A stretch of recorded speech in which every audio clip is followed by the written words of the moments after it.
Hey guys, we're talking about maintaining versus marketing to your sphere of influence. There's a difference. There's a huge difference. And we talk with so many agents, and the number one way that they get business is through their sphere. And I heard a great thing recently, and it was like, are we marketing or are we maintaining our sphere? Because we can think when we send newsletters and we send just solds and we send these that we are maintaining our sphere, but we're not. Well, break We're that down marketing. a little bit for me. Like market, like as if you would just market to the general populace and you're just sending them notifications on coming soons and just solds and stuff. Exactly. So it's just like as if you were the general population. Most people are like, oh, well, they get my newsletters. Every time I have an open house or just sold, I send them the information so they know that I'm still active. And I think that's great. That's definitely part It's a good add-on. It's a good add-on, but when you have a sphere or when you have past clients, how are we maintaining, how are we going deeper with those relationships? Because just because you market to them doesn't mean that that's the win-all to make sure that you have a moat around your sphere, that they're not going to refer somebody else, or if their cousin gets into real estate, they're not going to refer their cousin because they want to see them win.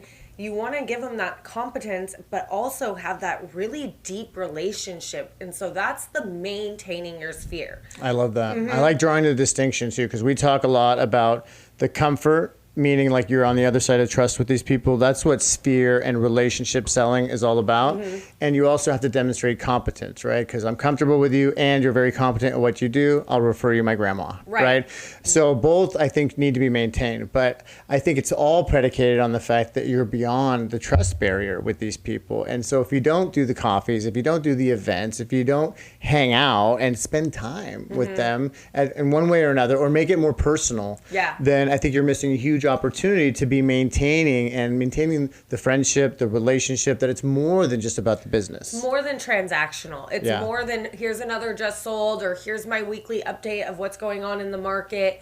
It's more than just transactional, and now it's really about those relationships. So when we talk with agents and they say, oh, I'm really good with my sphere, I work my referrals, and I say, awesome, what events do you do? And they're like, oh, I don't really do events, like maybe I do one Christmas party.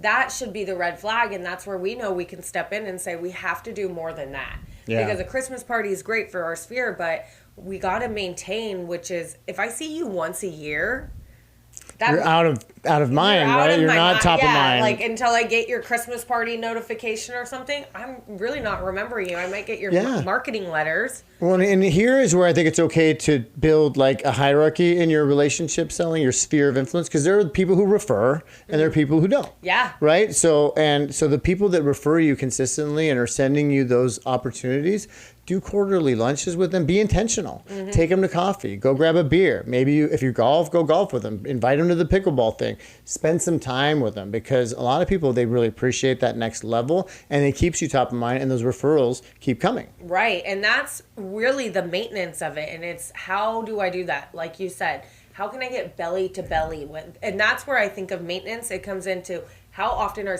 they seeing the white in my eyeballs? How often are we actually sitting with each other, having those conversations, having that? Because there's a lot more that comes out in those conversations too. Like you could get my weekly newsletter, but just because you get that doesn't mean you're going to call me right away and be like, hey, you know what? We're actually thinking of making some moves with our real estate. We might want to buy an investment property. Is that the smartest choice right now? Chances are you're having those conversations when you're face to face with them. Yeah, I mean, you're talking about the struggles the kids are having and how you're trying to rearrange things in your stock portfolio, and then that brings up real estate, and now you're having that talk. But it all started because you went out and grabbed a cheeseburger with them. Right, right. You went in, you had coffee with them, you saw them, or you invited them over to the house for dinner. You know, like I think that would be something really cool, like monthly dinners at your house. And you can invite all of your past clients, your sphere, have them come over once a month. And that could be a staple, because you're not going to get the same people every single month. Sometimes people can't make it, but you'll get your other sphere people who can make it. So like get the hibachi guy or something once a month and have 20 people over for dinner. Because if you get referrals out of that, it's probably going to pay for the hibachi dinner. Absolutely. So, you know, that's where it's talking about, especially right now where there's so much turmoil and people are like, wait, is now a good time to sell? Is it a bad time? One of my really good friends just texted me recently. They're going to be selling their condo, and they're like, wait, but I'm hearing the market softening. What does that mean?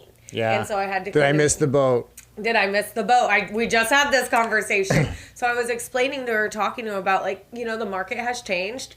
You're probably not going to sell in the first week you're on the market. It will probably take, average market day right now is about 40 days. So just have realistic expectations of where the market's going to be at. Exactly. And so that comes with having those conversations, seeing them in person. I see them in person all the time, where she felt comfortable to ask me, but not even ask her agent that. Ooh, like, she yeah. asked me that. And so and that's because I see her all the time. So I maintain those relationships. So that's where we think about maintenance over marketing. That's huge distinction. And I think like the epicenter, the baseline for it is the relationship, the trust, the girlfriendness, the hominess, whatever, like make it about like we're friends primarily. And then you layer on top, like, yeah, you're just sold, you're just listed, your buyers you're working with, you can put that on your feed, on your Instagram and Facebook and those things, but let it be secondary to. So let's break it down. What are some standard operating procedures? Like 1 a quarter, 2 big ones a year, break it down to smaller groups and have happy hours if you don't want to open up your home. Yeah. What do we do? I mean, I think that's your discretion, how you would, what do you love to do? Do you love playing pickleball? Do you love hiking? Do you love freaking pottery, ceramics? Like, whatever it is, you know, what do you like to do? Because that you'll do it. But I think personally, this is my opinion, to each their own, I would probably have 1 a quarter, and it could be something small. It could be, you know, if it's St. Patty's Day, doing a pub crawl, we're going to go to the Irish bars. We're going to go holidays to work, right? Holidays work. Halloween with the Hall- nachos and the que bueno. There's like 3 holidays every quarter. Pick one. Okay, pick one. But really focus on those and focus on having belly to belly with your sphere, and not just thinking that, oh, they get my newsletters, they see my Instagram posts, they get that being enough, because it's not. And we have to make that distinction of, are we marketing or are we maintaining? Yeah. And the maintaining comes from the events, seeing them once a quarter. And like, you could have a big event once a quarter, and then pick people as you go through your sphere of, oh, hey, let's grab coffee next week, or let's grab dinner next week, or have those more one-on-one conversations as well. And I think that's how you really build a tight sphere, because we know there's nothing worse than you having dinner with your girlfriend or your guys that you go golfing with, and they're sitting there saying like, man, we're in the middle of an escrow and it is so hard right now. And you're like, wait. And they're like, yeah, we're selling our house and we're buying a new one. And you're just like, oh, acid in your mouth. You think you guys are tight because you market to them, and you maybe see them once a year for your golf, or once a year with the buddies, but you're not maintaining it. It's such a great distinction. So you have, like, I don't know, Easter or some kind of springtime. We have a client that does a big Masters party for the Masters tournament. Find something for the spring. You do a summer bash. That's easy. Super Bowl party. Have a luau, Super Bowl party. Then you got Halloween is my favorite. Have a Friendsgiving. And then you got the holidays. Yeah. That's 4 things you can do. And then the build up too, and all the Evite stuff, the calls, the RSVPing.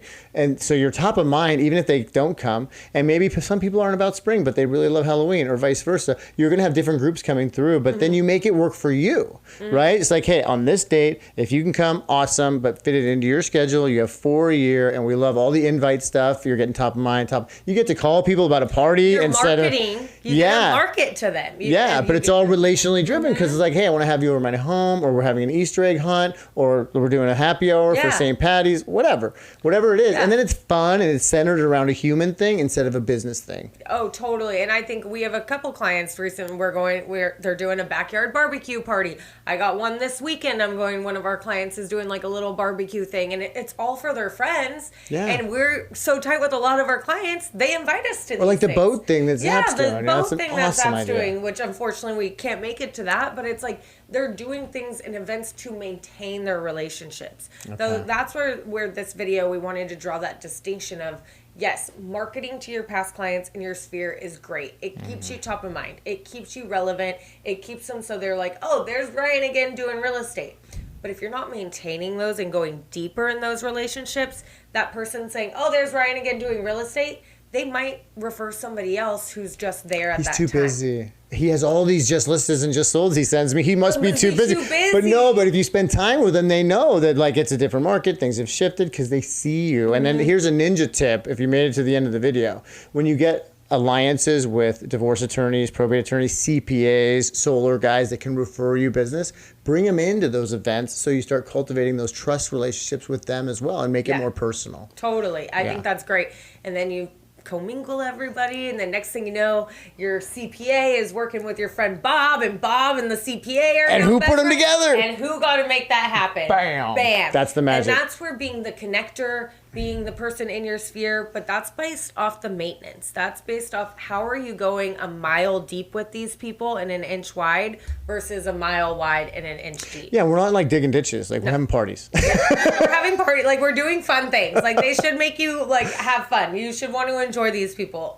So that's where we wanted to come up with this video, because so many of the agents we talk to, they're like, oh, I'm big sphere, I'm big referral. And it's like, okay, what do you do? Well, I send them my newsletter and I do this. And it's like, okay, that's great. We're marketing to them. But what are we doing to maintain them? What are our events? What are our happy hours? How are we getting belly to belly with them? Yeah. And that's a huge distinction. That's a huge difference than just marketing to your sphere. That's good stuff. Well, that's all we have for you today. Until next time, I'm Ryan. I'm Haley. Okay, bye.